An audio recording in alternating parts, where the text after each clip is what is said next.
Hello, how are you? Welcome back to this channel. I hope you guys are having the most amazing day. My name is Mandy Magnan. I'm a writer, actress, producer, and director in Toronto, as well as a movie reviewer, pop culture, and a YouTube commentator on everything It Ends With Never.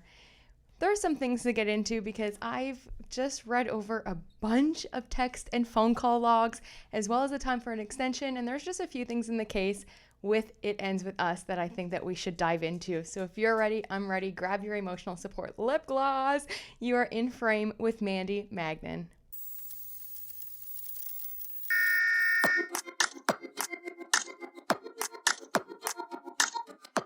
I hope everyone is doing okay. I just want to let you know I'm working with a little bit different lighting. I kind of like it more like this and not with like a massive ring light. If it works for you, let me know. If you prefer the more brighter kind of thing, you just let me know that too. But I kind of like what I'm doing right now. I only have like my little lamp and then a side light on. I don't know. I'm digging the vibe. So if you guys are rocking with it too, just let me know. There's a lot of other things happening in the court. People really want to keep things sealed, okay? And that's from all parties. So we're going to talk about that because there are some things that are redacted but not completely sealed, and I read over them and there's just like, first of all, my heart bleeds for Jen Abel, okay, because this girl is being bullied everywhere she goes. And in a lot of the text messages, the PR group that was working with Melissa Nathan just like bash her every way, and like my heart just bleeds because I know when you have private conversations, especially with your work bestie, and you're talking about the other people that you work with, those are always supposed to remain private. And now on the docket, you have so many text messages, all from the Wayfarer defendants, whether that be Catherine Case, Brianna Butler-Coslow, Jamie Heath, Steve Soritz, Justin Baldoni, Melissa Nathan, Jennifer Abel, Jed Wallace, even, Brian Friedman. There's just so many text messages all from those people. And a lot of these conversations were really private, and I'm sure they never thought that they would get out. And now they're kind of all on like one side with each other, knowing, like, if I was Jennifer Abel, like knowing that these girls were like talking shit about me behind my back, like, ew, my heart just bleeds for her, because after what she went through with Stephanie motherfucking Jones, and now probably reading these text messages from these girlies, it's like, oh my gosh, the invasion of privacy. And at what point are we going to then see Blake Lively's text messages, Leslie Sloane's text messages, Stephanie motherfucking Jones's text messages? How about the text messages between Stephanie Jones and Blake Lively, right? So it's like, right now, I just feel like everything is coming out from the Wayfarer side, and we're getting like really eyes on their intimate conversations, and conversations that should have always remained private, and it's out there for the world to see, and we've yet to see anything on the other side of the table. And that just gives me like a huge yucky feeling in the pit of my stomach. So we're definitely going to go over just some of those things that I found interesting, because not only is that part about Jennifer Abel in there, but also there's proof that these women, like, and not only the women, but the Wayfarer defendants, Melissa Nathan, all of her people, Jennifer Abel, all of them talk about how Leslie Sloane was smearing Justin Baldoni and how they have to now go to war with PR. So the evidence that they keep introducing just seems like it's always leading in the same way. And that is that Blake Lively and her people, Ryan Reynolds and Leslie Sloane, were actively smearing Justin Baldoni. Every time something gets unsealed and we read the text messages, it's kind of always the same thing of like defending themselves versus proactively attacking Blake Lively and her people. There's also been a motion for an explanation of extension, which we'll get into. Jed Wallace has already filed in the state of Texas about his dismissal, so we're waiting on that. And yeah, let's just kind of get into it. Before looking at the documents, I just want to say I'm sure like all of us today are still picking up our jaw from the compensation that Blake Lively is asking for, which is over $500 million. Yeah, ogre. I did a video on it last night, and now it's kind of spreading everywhere that, yeah, in these newly released or newly unsealed documents. It's her second amended, so it's her third initial disclosure. Is filed on September 30th, 2025. Not only is there tons of people in there, including her not best friend Tay Swizzy, which I also have something to say about that, but it has also the compensation that she's asking for, which is well over $500 million. And I've been kind of thinking about that, you know, for all day, being like, dang, $500 million. She wants more than $500 million. She wants more than $500 million. And I'm thinking, who gets to decide this? The jury. The jury gets to decide this. And I don't know 12 of my peers that would award Blake Lively $500 million. I could just imagine being in that courtroom and even just asking Blake questions like why do you think you deserve $500 million? Like, when I think about it, I'm like, okay, because you say that a director lingered too long on a kiss. Have you done kissing scenes before? When is the appropriate time to stop acting?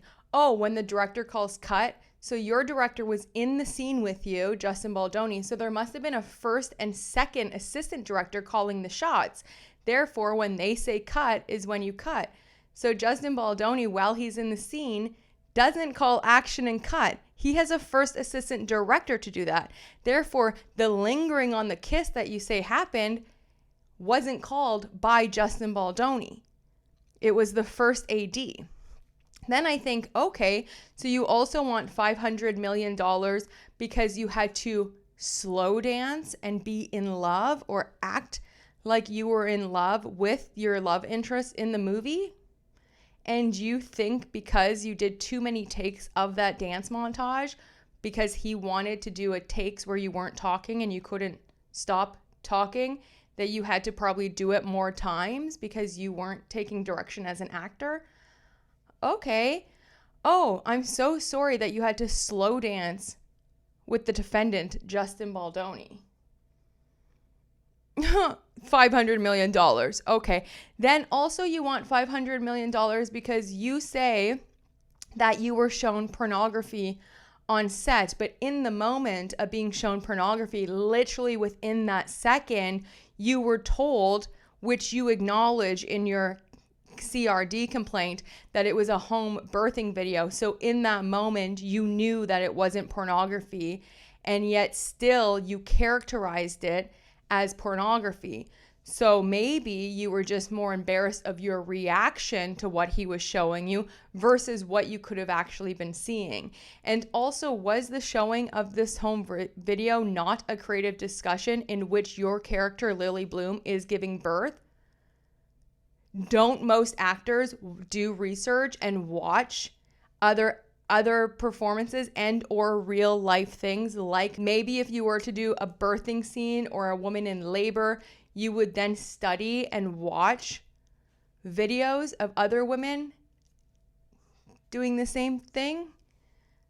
Okay, but really in that moment, you knew for sure that it wasn't pornography because that was cleared up right away, but then you still characterized it as such. Can you explain that? Oh, okay. And then you also want $500 million because you say that during that birthing scene, you were nude and it was a close set, and Steve Saritz was there because you were going to have your legs up in stirrups.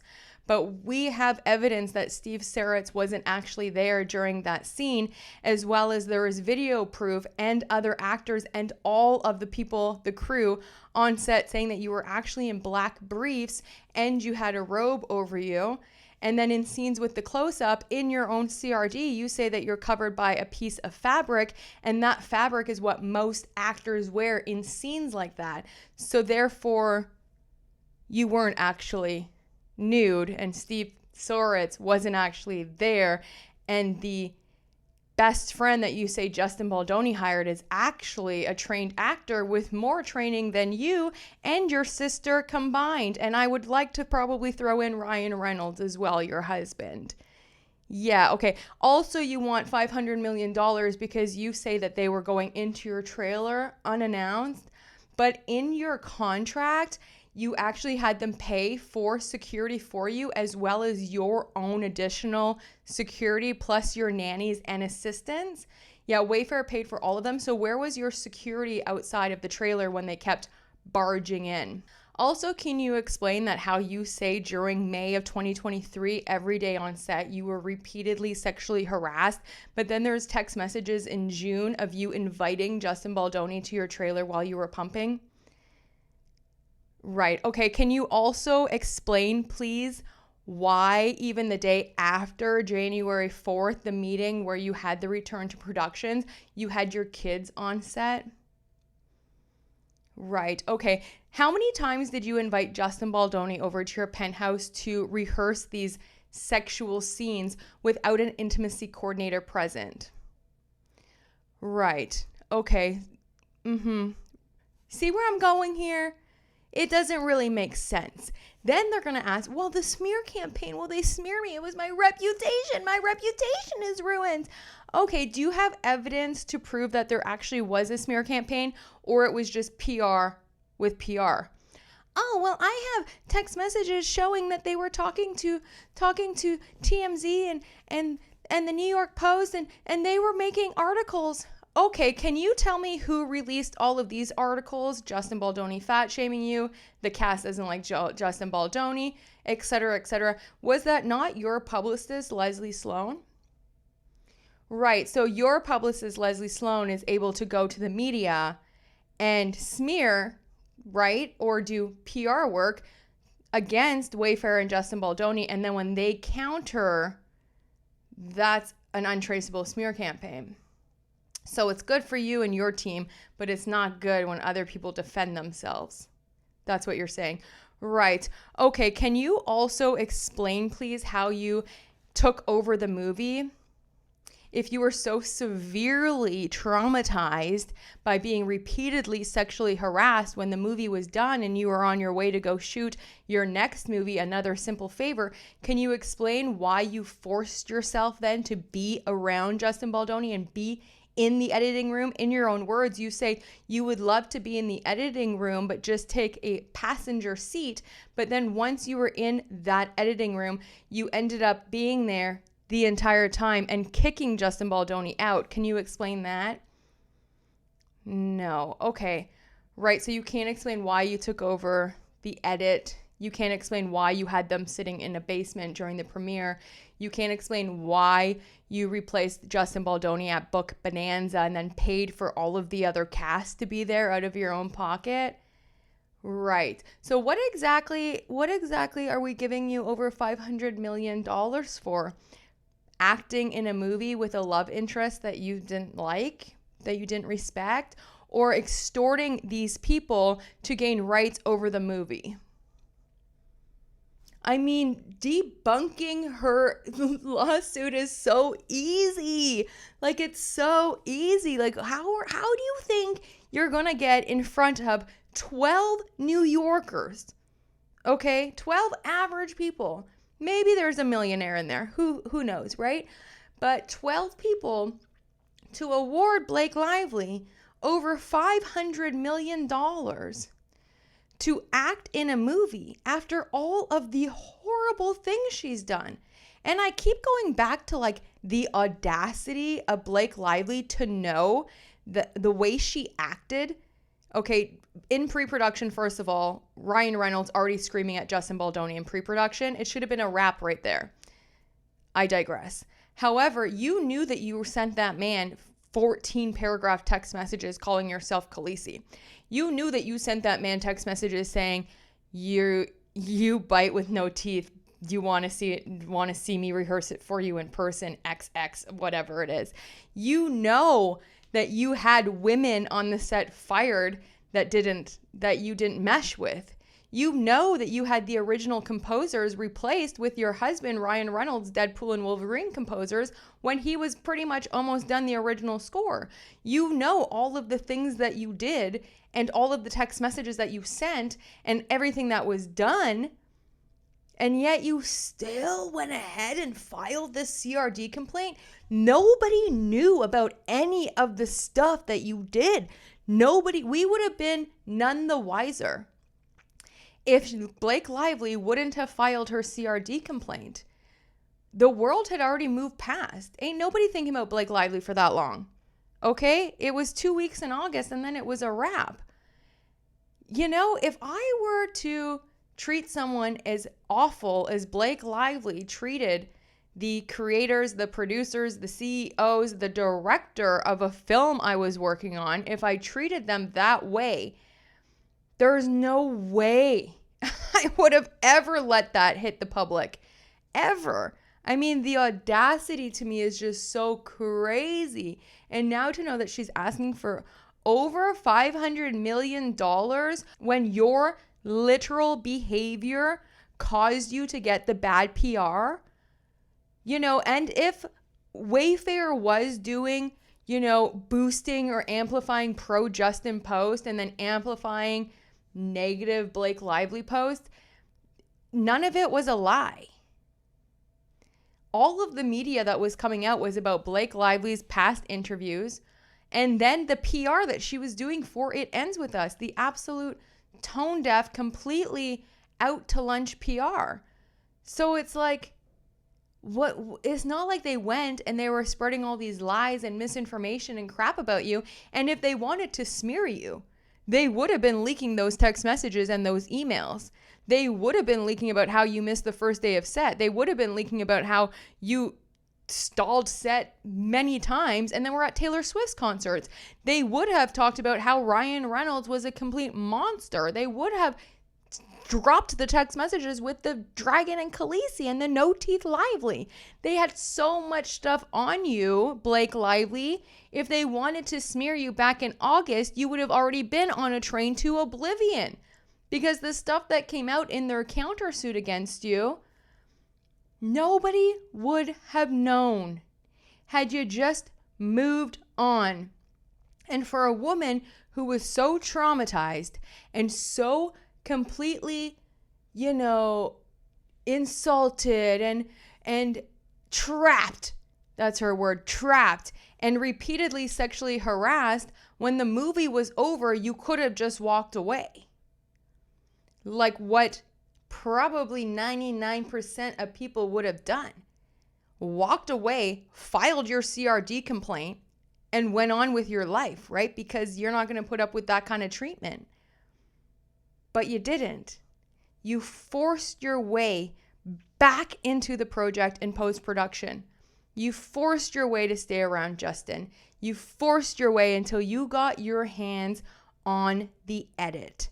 And until you got everything that you wanted. It had nothing to do with any of these missteps on set. Do I think that wires were probably crossed and there was a lot of miscommunication? Do I think that the Wayfarer people were walking around on eggshells around Blake Lively? Yeah, their text messages prove it. Please pray for me. I have to go talk to Blake Lively. Oh, I'm afraid of saying the wrong thing. Oh, yeah, because she thinks that she's such a queen. You can see that clearly by the amount of money that she wants. It's absurd. But when she had a choice to walk away when the film wrapped, she didn't. She forced her way back into the project so that she can take over the movie. And that was the plan from the beginning. Extortion, disgusting, unbelievable. And when you look at the history of Ryan Reynolds, her husband, you see that this is a pattern. This wasn't the first time, but I hope after this, it's the last time. Now, I really didn't know where to start with all of these, so I guess we'll just start at the beginning of all of the exhibits that I found relevant and super interesting. And you'll notice a common theme, and 3 of the themes is 1, mean girl behavior from the crisis management team of Melissa Nathan. Okay, period. Number 2 is that they were not smearing Blake Lively. Actually, it was the other way around. And 3, all roads lead back to Leslie Sloane and Stephanie motherfucking Jones. Okay, that's what the common theme is in all of these text messages. Now, these text messages were done in real time, so they didn't know that they were going to be dragged out and shown to the world in this court case. So it's what they're saying is actually the way that they were acting in real time. You know, it wasn't fabricated. Let's get into the first exhibit. This is about a variety piece that was done. A lot of it is redacted because most of the things are under seal for attorney eyes only or privileged information. But in here they are talking about Brian, and I feel like it's Brian Freeman, which is interesting because this is in July 25th of 2024, but they're talking about a piece that they put into the Variety. Is Brian happy with Variety piece? Melissa Nathan says, oh, he's so happy. Then they say, sorry, I've been so busy. So it's interesting that Brian Friedman, I think, are in these messages. In the next exhibit, in Exhibit 20, I found some interesting stuff through these calls. This was on July 26th, 2024. They're freaking out over some things happening in the media. They say, it's so strange. Also, more importantly, and then Katie K says, is this literally Jones Works bullshit? I'm so confused. Katie K says, this is literally why we don't engage with Jones Works people. How many times do I have to say that? LOL. Brianna Butler says, I thought Jen was already out. Katie K says, we shouldn't have gone anywhere near that shit from Jen. I'm sorry, but I don't know why there wasn't a thanks so much, but we can't do this. Brianna says, I agree. I thought this was Jen on her own already coming to us for help. Katie says, I thought so too, but Jen also specifically told me she would handle this and make it all above board. Then Katie throws her boss under the bus, who's Melissa Nathan, and says, I also think Melissa is high AF, LOL. I do too. Exhibit 21 I called Not Nice for Jennifer Abel because, well, you'll see what's happening in these texts from these girls. Brianna Butler says, thank you. 2 thoughts so far. 1, we need to explain to him, Jen, I believe him is Justin or at least Jamie Heath or something, ahead of the time not to get hyper-focused on the document. It's a lot of busy work and can't get stuck on something that might change. 2, I think we reorganize as aggressive approach, softer approach, moving forward rather than scenarios. Katie Case agrees.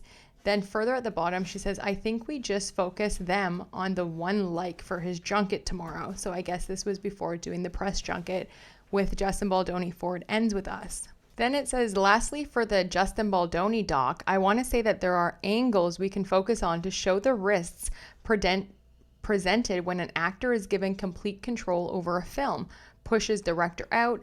What's a clean way to say that? Essentially a warning. A warning to who? Ryan Reynolds and Blake Lively. I'll work on this, she says. Then she comes out and says there's a process for the purpose of maintaining the film and crew's integrity. When that gets interrupted, it causes job loss, confusion, and disjointed final products. Given the amount of love the fans have for this story and the importance of telling it, Justin Baldoni and Wayfarer fought to maintain this integrity to present the best possible outcome. Unfortunately, Blake Lively wanted to turn this into a passion project to suit her own needs and career. Nice statement and kind of the truth. Then Brianna Butler says, yes, I like this. Katie Case says, because that's kind of what happened. So they already knew in August exactly what was going on with Blake Lively. Down below it says, I think today is really just about hearing his side of things.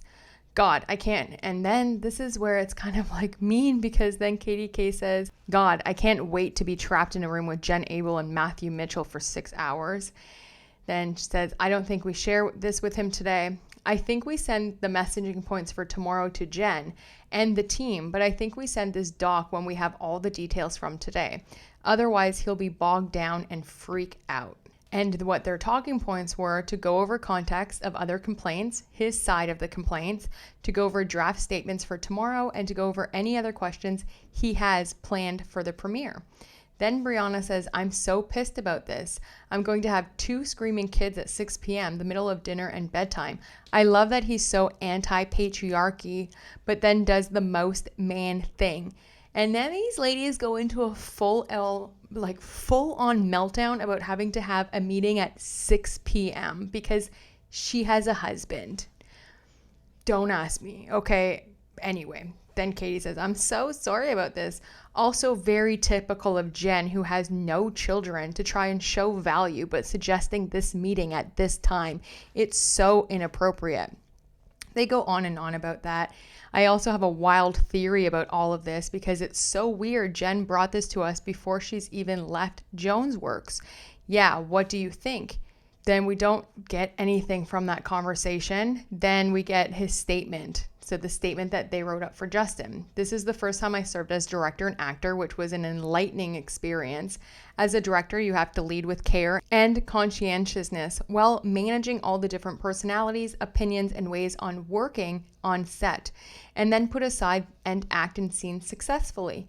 There are always creative differences on a set, so it was very fulfilling to have the experience of addressing these and adapting to ensure things ran as smoothly as possible to bring Colleen's story to life. I'm so proud of the cast. Blake is an absolute force, as is Jenny, Hassan, Brandon, Isabella, and Alex. You can keep going down the list. I think the fans are really going to be happy with the movie, and I can't wait for them to see it. Then Brianna says, I'm wondering if it's a little bit too nice. Maybe leave out the people. And then they rewrote it to just have like a generality instead of name people. Then they set the meeting for Sunday night at 6, where Katie says, oh, great, I'll be alone in a hotel room with a strange man on a Sunday night, and they'll join when they can. Because I guess Jen Abel just said they just got off the flight. That's what this text message is. They're just leaving the airport, but you guys should like start the meeting and we'll join when we can.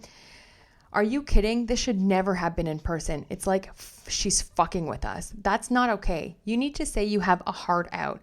F this guy, you know, we're done working with him after the premiere. This is weird, right? I'm sure he's a good dude, but this is so dumb.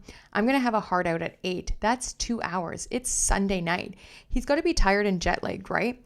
This is so Jonesworks, honestly. Go weirdly out of your way to prove white glove service. Yeah, that's more than generous. Aren't you guys supposed to be like making so much money doing this? Like money? Anyway. Then they go, that's all they're talking about is having to go to a 6 o'clock meeting on a Sunday. I'm not joking. This is textbook Jonesworks. Then at the bottom, that's what they keep going back and forth about. Then the meeting gets canceled. They decide to have it on Zoom instead. And she says that was the dumbest oversight. If they knew they would be landing around now. Then they say, but also probably she was like, hey, Justin, this random girl you just met is coming to your hotel room. And he was probably like, yeah, no. And then what an idiot she is. Like, they're just so mean. And then there's a bunch of the text messages, but they just pretty much sum up exactly what I just said. Exhibit 26 filed under seal. I wrote Blake smearing. Let's see what this is. So this was on August 9th, 2024. It's with Katie Case and some other people. I believe Melissa Nathan and then Brianna Butler Coslow. And it starts with, I don't know if she was just saying this, but Melissa Nathan told Colin Hoover, Justin is really blowing up. Have you heard anything more? And then there's text messages here that say Justin is blowing up badly. Then you say, wait, why? ETF or a WTF? I'd actually say the tide is shifting sentiment-wise. Plus, the movie is out today. People will see it and move on. We didn't move on. And move on. It's what's happening with Don't Worry, Darling. Exactly. Another great example to use for SWOT. SWOT is an acronym that stands for strengths, weaknesses, opportunities, and threats. So it's a strategic planning tool used to evaluate a project or organization. So this actually helps them put that on that analysis that they were doing. I know. Also to Jed's voice note, was he given the direction to back end this online as well as part of marketing? I don't know if that's super strong. At this point, I am done caring about the 17 different spins we could do, but he seems to be moving forward on positioning this as a brilliant marketing scheme, which I don't really know if that would be brilliant. I mean, whatever. I disagree that that's the best move, to be honest, because I almost want to play into the Blake and Ryan overextended themselves narrative. But I'm also at the point where I don't care. LOL, sorry. But this story is going to run out of steam at 5 p.m. today. Me too, and same. Which is why we need to know about Sunday, LOL. Sunday was the meeting that they were already like not happy about. Then it says, is there a chance, knock on wood here, is there a change that story gets buried in the deluge? There's so many dumb articles about this. Is there a chance no one pays attention to the Daily Mail one? True. Ugh, can we just know what the plan is? And he clearly has no idea. Again, this is the problem. I would actually like to enjoy one weekend. I mean, these girls just seem like mean girls, but anyway. I wonder if they had Jed suppress the link because I can't find that story. That's interesting. So there's these stories coming out in the Daily Mail that were very negative towards Justin Baldoni. Katie K says, no need to play whack-a-mole if we don't need to. Like, this is crazy, LOL, but also whatever, I guess. Then they keep going back and forth a little bit, nothing too serious. And then right at the bottom, it says, do you think there was an F-up somewhere that she's not telling us? I'm dead at blading and texting. No, that she did maybe. I just find the whole thing so odd that we aren't reacting. Bam, case closed. I just find the whole thing so odd that we aren't reacting. Meaning all of this stuff was coming out against Justin Baldoni and Wayfarer, and they were told not to react. Where's the smear campaign against Blake Lively? And then it even says at the top here, if we go back up to the top to what Jed was planning, it was just to position this as a marketing scheme. I mean, not a really good marketing scheme, but that was what he was doing. Now, I know these texts don't paint these ladies in a nice light. I mean, even when I was reading them, I was like, oh, even now when I reread them, I'm like, man, they sound pretty mean and bitter. But also when you're having a private conversation with your work friend bestie about stresses, I mean, I've said some things, I've said some things too. So, but now I'm very, very careful on, first of all, the wording that I speak about myself, my job, my life, but then also about others. So, you never think that people are going to find out what you're saying, but you should just be nice. Okay. Exhibit 31 is where it gets kind of interesting. So this was happening on August 13th. It says, it's not that bad. It's not that bad. It's very basic. A lot of regurgitation. It's also like, okay, who cares? It's not a story. And like, of course he hired a PR for this. This was when everyone started going crazy that Justin Baldoni hired Melissa Nathan, and all the stories were about how he hired the PR expert that worked with Johnny Depp. Now, who leaked that? Right. And then he says, Alex Seeley says, he's being attacked publicly. He brought on an expert to help. It proves right there that by August 13th, Justin was being attacked. They knew it. He's being attacked publicly. He brought on an expert to help. What's the crime in that? You get down to August 13th when the Cosmopolitan so nicely put out a story on why Justin Baldoni hired crisis PR manager. Then they write, oh, F off. All she talks about is the floral outfit she's wearing. Every post on her IG, one after the other. So obviously they're talking about Blake Lively here, right? Then they attach all of her Instagram posts. Flowers. I just thought that was funny that they're, making fun of her the same way that everyone else was like, girl, is all you're going to talk about is flowers and your wardrobe and your rings? And like, it's kind of weird. Here, there's another article coming out and it says, on with TMZ, I think Stephanie Jones is placing. Okay, this was August 14th and Stephanie motherfucking Jones is placing stories in TMZ. And Brianna Butler says, what is TMZ saying? They've done 3 pieces on this in 12 hours. Okay, no one works harder than TMZ. You know what I'm saying? So they've done 3 pieces in 12 hours. Then more articles are coming out about Blake Lively being fat shamed by Justin Baldoni. So at the top, they say Stephanie Jones was placing that. Okay, interesting. And then Katie K says, now we go to war. Now. They hadn't before that. Okay, before August 14th, nothing. Then they say, now we go to war. Then they say, yes, Melissa Nathan, please call us. We need Jed too. 1 second. The fat shaming part isn't as bad as our explanation, which is true. I mean, there is a very valid explanation for him asking about her weight. And that wasn't, I don't think that was very fat shaming-y. I mean, if you're lifting a person up, ask anyone that does action movies or stunts or anything like that. You have to be trained and you have to know exactly what you're doing. Oh my God, this is amazing. We should send to Jed, right? Was this flagged? And this was about IG reels coming in that were pro Baldoni. They were texting back and forth with Jennifer Abel and the team, and it said, if you would like Jen Abel and my thoughts on who placed it. Somebody said that, and that was like a super crazy thing to say, I guess, because they all had thoughts on who was placing it. It was either Stephanie Jones or Leslie Sloane, right?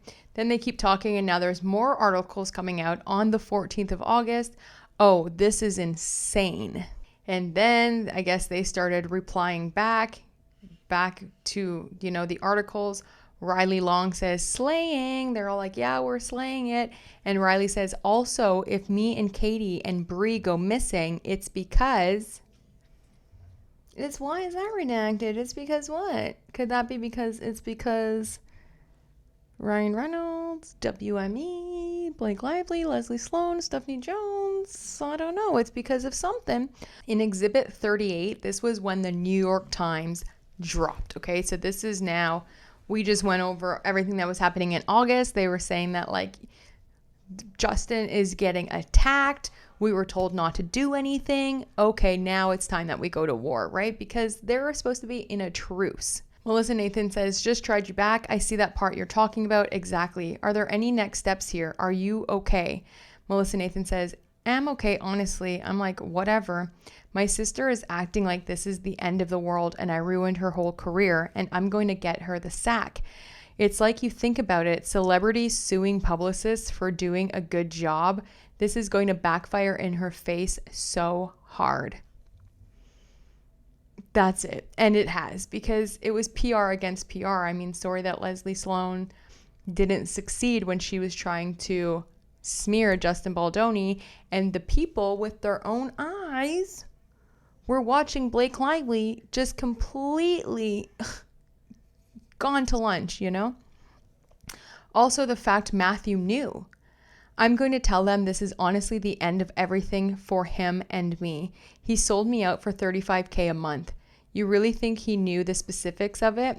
Playing back his conversation? Absolutely. So now they're saying that Matthew Mitchell, who was on the Wayfarer case with Jen Abel, knew this was coming down the pipeline and said nothing.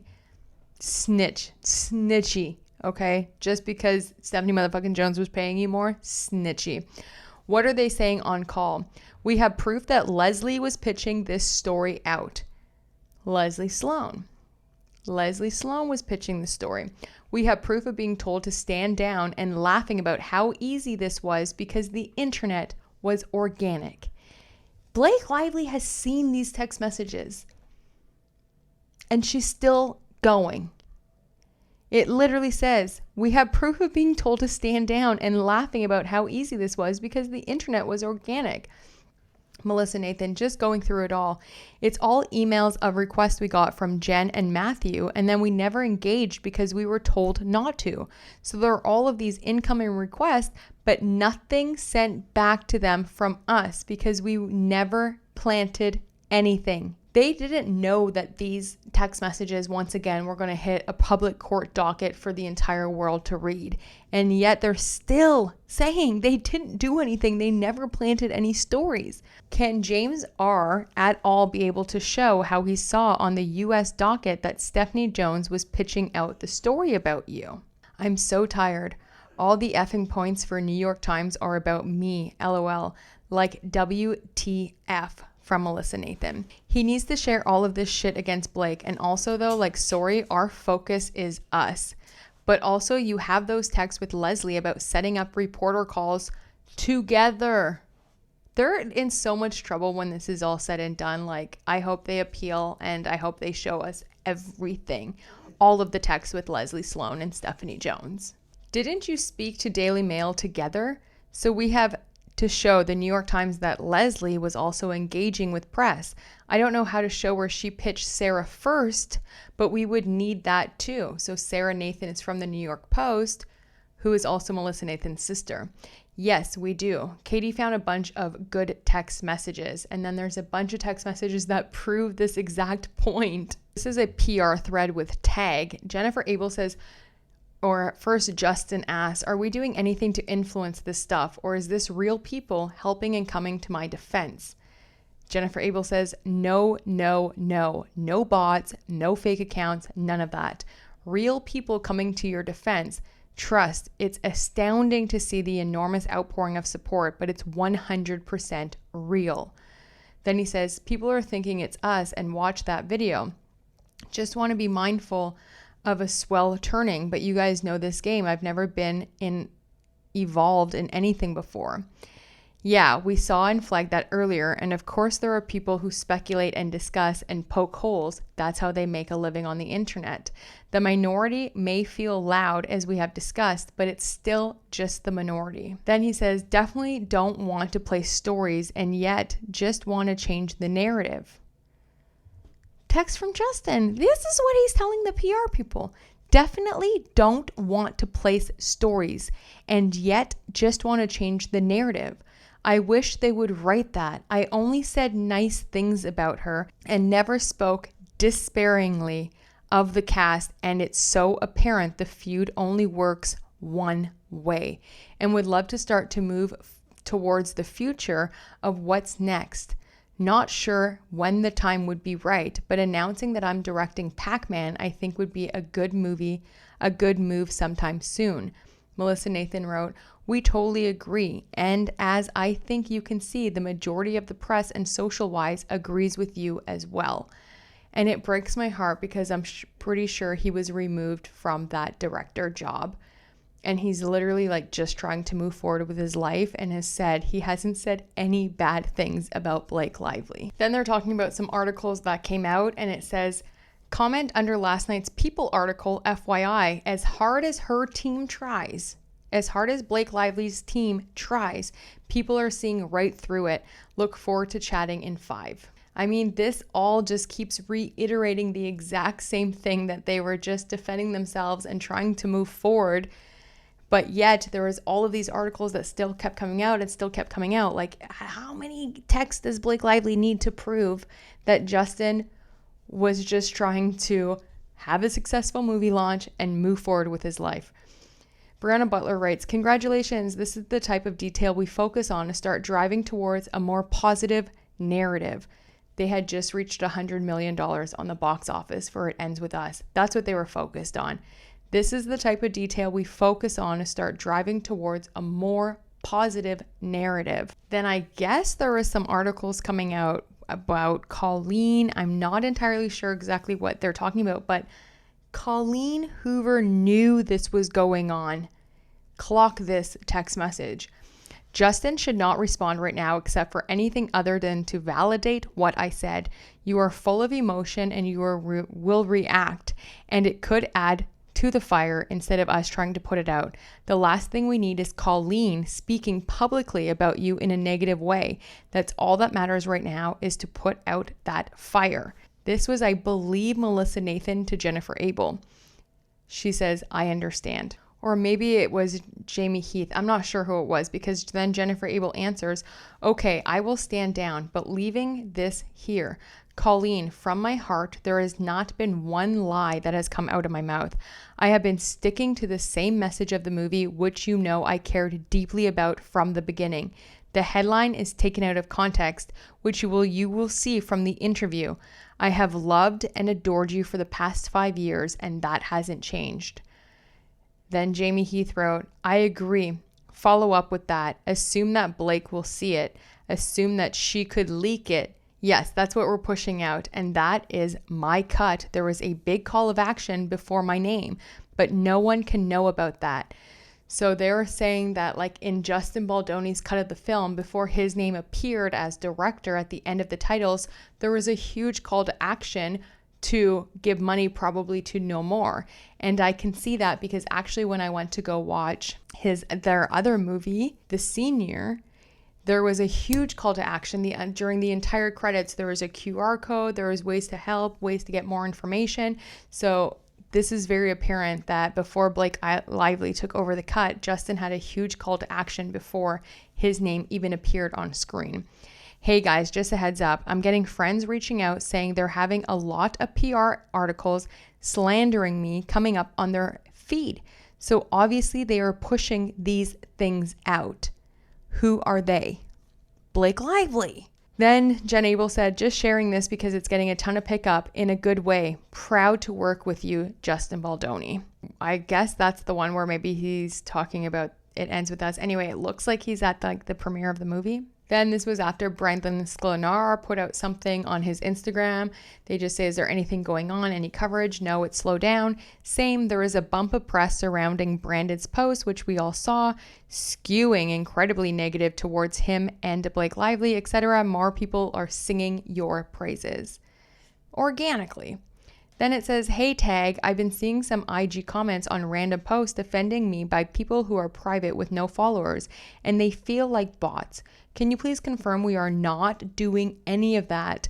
I really don't want bots defending me as it feeds into their potential narrative. Then they write, I can fully confirm that we do not have bots. This is not also what we do. Bots look fake to anyone. In this text message with O'Reilly, they're talking about some statement that they were going to do with extortion, and he says, okay, that's what Casey said, so was trying to include but will remove. Wait, the statements you sent was from Kalani, not the lawyer. Yes, the draft from what they shared with us. Things have escalated. Leslie is telling Sarah we paid for TikToks. This was in August. Leslie Sloane is telling the New York Post that Justin Baldoni's team is paying for TikToks. So already in August, they were trying to plant that there was a smear campaign against Blake Lively. This is very freaking interesting. In the same text change, you said, this is on December 20th when Megan Twohey, I guess, reached out at 11:17 p.m. on December 20th. Who is speaking with Megan Twohey? I just sent the WeTransfer of a bunch of stuff, but need to add more to it. So they sent so much stuff to Megan Twohey apparently. And guess how many things she used from it? Nothing. The article was so one-sided for Blake Lively. But on top of my head, factually, there isn't a single headline of a source quote from Justin Baldoni saying anything bad about Blake Lively. Leslie's text speaking with Sarah, billionaire family going up against this small, new female-founded company who was just doing their job. Time and time again, in text and emails, showed we did not want to engage or respond or go nuclear, etc. And can we not leak this to someone else before New York Times, who will be shit, we know either way, and get ahead of this? Exactly. On with TMZ. And I can send the full text thread as it's timestamped from August. Says Leslie did the first piece. Leslie Sloane, not Wayfarer. In this text, it literally says, oh my gosh, is that the Leslie? Holy shit, wow, yeah, we're effed, LOL. But wait, she called the Post for the first piece? Yes, but Melissa Nathan hasn't told the team, so I think we need to include, though, that it's likely that she'll do the piece.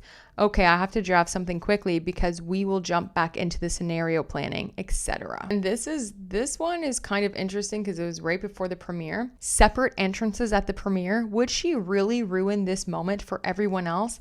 Seems the only scenario is either the premiere is canceled or he doesn't go. If he doesn't go, we need to get ahead of the stronger and position as potential boycott. Imbalance of power is narrative. If no premiere at all, still need to get ahead of it, but perhaps in a softer way, weaving in messaging about difficulties and lessons learned, first step directing. Either way, we have to think that she's inevitably going to come out at some point, whether subtly or blatantly. Did Melissa Nathan tell you that Leslie called up Sarah asking her to do a hit piece on Justin Baldoni following the premiere? So I do think we need to focus on him getting ahead of all of this. Sorry, I know you're donut focused, but just mapping out part of this document before I head into walkthrough. Who is Leslie? Dart. She calls her Leslie Dart. I'll jump into the doc this afternoon. Blake's publicist. She's like creme de la creme. I'd be more starstruck seeing her. She's the woman where in Devil Wears Prada, Meryl Streep's character, after her divorce goes, and then we have to call Leslie to manage the press from this because she reps Meryl too. So like, we're kind of fucked, LOL. No worries. Oh my gosh, is that the Leslie? And then they pull up some articles about Leslie. Then on these back to December 20th, Melissa Nathan is talking and saying, all this stamped about Leslie calling New York Post and setting up first. And I sent another chain, a bunch of us saying, there's nothing to do. We didn't place this stuff. We don't want to go nuclear. I'm on with his psychic and legal team. I hope the call was about helping everyone as we just need as much help as him. I don't care what's being said about him. LOL. Just got woken up by Harvey Levin. I'm okay, Katie. Can we call you? Melissa Nathan, I'm honestly going to vomit. TMC broke. Send. I'm getting it. I actually feel too sick to go back and forth. Okay, we're here. I don't know what the status is, so I don't know what else to offer. Do you think we ask another PR to help us on this? Also, I did some light digging, and the New York Times covered over branding of Blake's businesses in the movie and the uncomfortable historic interviews, says James. Yes, everyone was against her, including the New York Times. And then Melissa Nathan jokes, no, I know, but I bet they didn't do this to destroy her. I just don't think we can let them get away with the actual lies in this complaint. We won't. What is going on with New York Times? Are we sending something to them? Brian is suing them back. Okay, good. Is Brian helping us too, or just Justin? Us. All of us. Okay, good. It just eats at me that we legit for the first time ever did nothing and we're sued as if we're knocking on doors rallying people against her. I know. Do you need me to send our texts to Brian or does he have them? The statement is good. Love mentioning Stephanie and Leslie by name. The ones I sent directly to last night in text were the strongest. I feel sick. I can't call as I had such a bad stomach ache last few days and today it's even worse. Brian has every single thing that you sent me, but perhaps what you can do is write an email outlining some sort of like timeline of what you think, what you know, and include Jed as well. Yes, like with dates of the texts and emails. Yes, please. Then they say the New York Post just broke the story on the 21st. We're doing a roundup of breaks to send you. Daily Mail, people, no mention of you or us. And I'm sorry, but Jen Abel is a effing moron. I wiped all my shit from HS before leaving. How could she be so dumb knowing who she was dealing with? I hate reading that. I mean, what was she supposed to do? She didn't know that she was going to get walked out that day. She was walked out and that's why, but yes. Do you think it's going to run today? And I know I keep harping, but can't we just show them some of these text messages? It's a story to show that they came out swinging first and then claiming we did all of this. The New York Times is up, my friend says, and it's not good. We need to go really hard. And we were laughing texting because we didn't do anything as it was so organic. Exactly. I just texted him. Then you have, I believe this is Melissa Nathan. Oh, it is Melissa Nathan texting Leslie Sloane saying, I hope you are well. I've just been brought in to help on the situation with Justin. I would love an honest chat if you are up for it. As I told this team, we have a relationship that I am not willing to burn as it's not what I do. I was just chatting to Sarah and would love more information when you have a second on what happened with that woman that shall not be named. I want to help fix. Melissa. Then she writes, happy to, I land in less than 2 hours. Thank you. Have a safe flight. Just also, I am not doing one thing without speaking to you. I'm not answering one email about this situation. Then I guess they had a chat on the phone, Melissa Nathan with Leslie Sloane, Blake Lively's publicist. And Melissa Nathan texts Leslie saying, thanks for the chat earlier. I wanted to keep you updated on all requests coming in for comment we have. The Hollywood Reporter, TMZ, Us Weekly, etc., etc. Usual asked. The Hollywood Reporter is a little more pointed in saying they have multiple sources speaking out about the fractured relationship between the pair, not responding to any of this BS. Would you be up for a group chat with myself and Jen Abel, or would you prefer? Oh, and then this is the text that cut off earlier, but she says, thank you. Have a safe flight. Just also, I'm not doing one thing without speaking to you. I'm not answering one email about the situation. I've told everyone to do the same thing, to not say one thing, plant seed, even speak to one reporter, even on background. Now I am involved. There will be no shock surprises to you. Leslie Sloane writes, me either. But yet the whole time Leslie Sloane was the one talking to the reporters. This just proves yet again that the Wayfarer parties were not planting seating, or talking to any reporters. Then they're still going back and forth about people reaching out to them. They said, yeah, we got that. We're not answering. Melissa Nathan says, I spoke to my sister and I got Jen on as there were things I did not know, like premiere dates and locations, and she gave info on that and Chicago. We did not give one thing on Blake Lively. My sister pushed and I said to her, why would we? Anyways, it serves no purpose. Jen just texted me to tell me that Stephanie motherfucking Jones is calling you to clear her name about the Daily Mail. I said, good luck, but we always have screenshots of her saying it and the Daily Mail telling us. Sorry for this drama. Leslie Sloane wrote, aware, will not return. Yes, too much drama. Then they have the pictures of Justin Baldoni and his people sitting in a basement. TMZ just told me that Holy Bard is trying to get on Blake Lively's crisis team. This is Jen's job. We can't be doing free PR for Justin while trying to save our baby company. I know, but want to also be smart. When he files back, it's going to be huge and will cover us. And what the F is this now? And then there's more articles coming out. Then there's an interesting text here from Harvey, I assume from Harvey at TMZ. Kind of mean. It just says, tell Alex what age are the word to pull with Brandon if effing stupid, outrageous, sleazy, and will not be a part of it. They write, what? He says, you know. What? I have no idea what you're talking about. Really? Your own publicist is going rogue? Oh, I wonder who did that. Exhibit 39, this was also after the New York Times. I mean, I feel so bad for these people at this point because that New York Times story was crazy. But Brianna Butler says, okay, first batch is a series of text messages with the date starting on August 12th. I blurred out some stuff that isn't relevant, but shows us communicating on the organic pickups and how we weren't doing anything. And the text, any update from Leslie Sarah, is Sarah at New York Post, who Leslie had been calling, trying to pitch a negative story about Justin, sending another batch shortly. There's some text here too, but I don't know who it's really about, but it says, Katie K says, what the F? Someone has to tell them to grow up. They promoted a movie about domestic violence as if it was a silly rom-com. What did they expect? And then it says, they should be told that we have stuff too. Let this die. They should be told, back up, that we have stuff too. Let this die.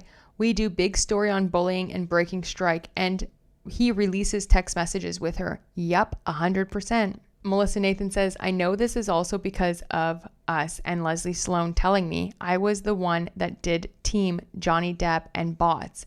To be honest though, the tides were already turning. We saw that. Jed didn't come on until when? Thursday? Yup. We didn't tell Jed to go after the idea that her promo was inappropriate. That happened organically because people saw the actual movie and were like, wait, this is a movie about domestic violence? That they wore florals too. Zoe sent me this on Saturday and goes, this is crazy way to market the movie. Like, come on, we had nothing to do with that.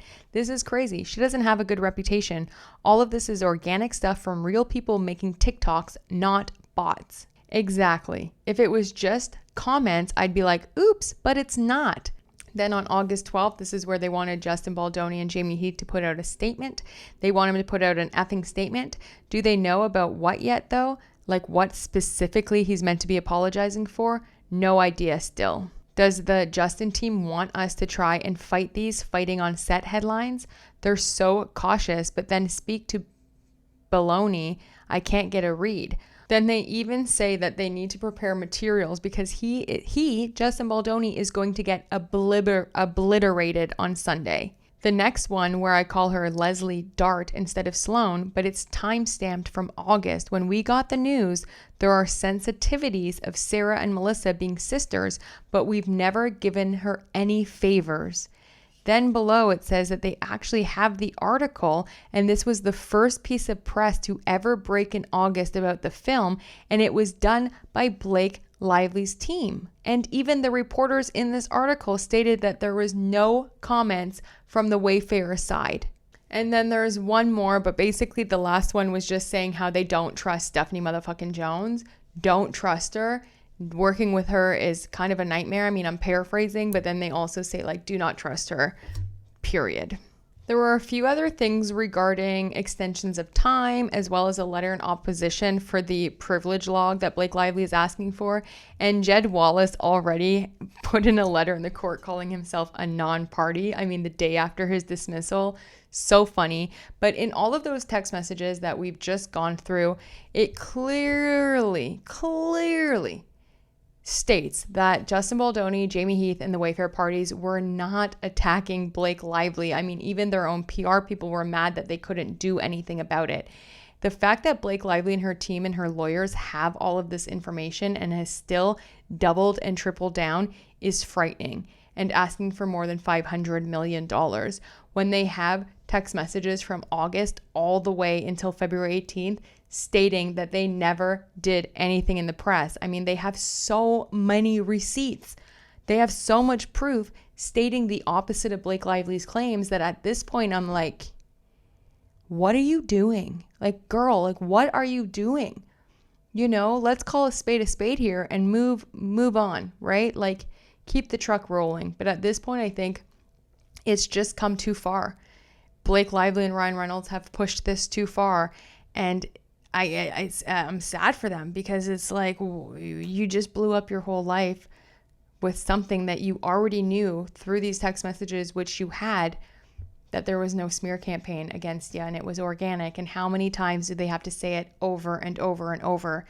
Wow, this isn't us. Wow, this is organic. Wow, I wish I could do something. Oh my God, I can't believe we're not reacting. Oh my God, this is so bad. Justin Baldoni is being attacked. And there's literally evidence and proof that Leslie Sloane was the one planting the freaking stories. Hello. Anyways, that's all for me today. I'll go over these few little briefs that were submitted. They're not like urgent or anything. I just want to like read through them, highlight the relevant.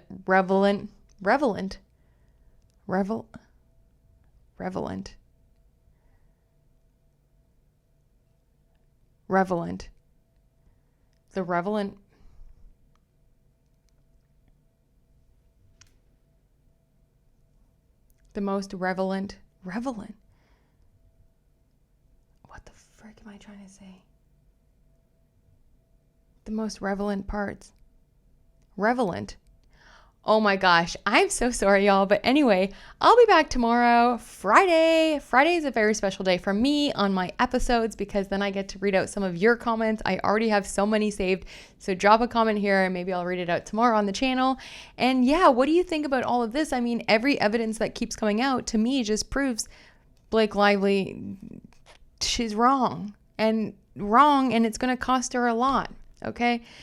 Thank you so much, and I will see you tomorrow. I hope you're having the best day. I love you. Bye.